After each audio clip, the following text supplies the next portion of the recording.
আসসালামু আলাইকুম ভাইয়া, কি নাম তোমার? ওয়ালাইকুম আসসালাম ভাই, আমার নাম মোল্লা মেহেদী হাসান ইফতি।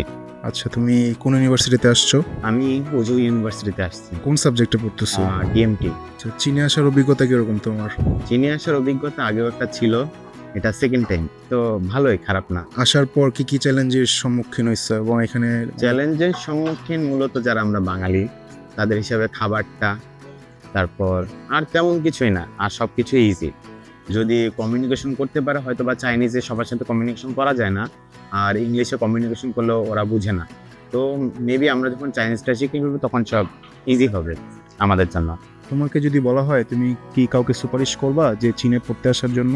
চীনে পড়তে আসার জন্য হ্যাঁ, অবশ্যই। তার মধ্যে কয়েকটা রিজন: চীনের এনভায়রনমেন্ট ভালো, বাংলাদেশ বা যে কোনো এশিয়ান কান্ট্রি থেকে মাচ বেটার।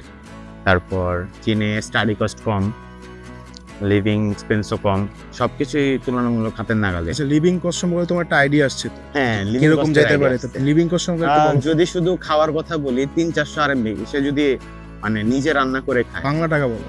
বাংলা টাকায় আনুমানিক 8-9 হাজার টাকা। 8-9 হাজার টাকা খাবার খরচ? হ্যাঁ, খাবার খরচ হয়ে যায় যদি সে 2 বেলা ফুল পেট খেতে চায়। আর তো এমনি খাওয়া হয় আমাদের বাহিরে। আর যদি কেউ অলওয়েজ বাইরে খাইতে চায় তাহলে এর থেকে 2-3 গুণ আসতে পারে, খাবার উপর ডিপেন্ড করে।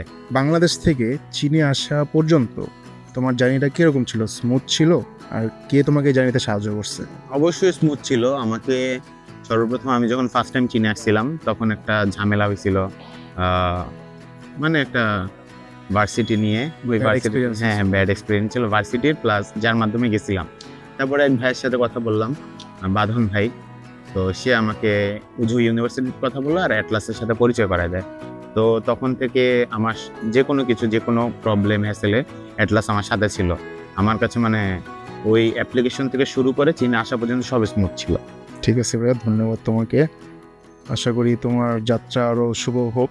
তোমার জি ভাই, অবশ্যই দোয়া করবেন সবাই। ইনশাআল্লাহ। ঠিক আছে।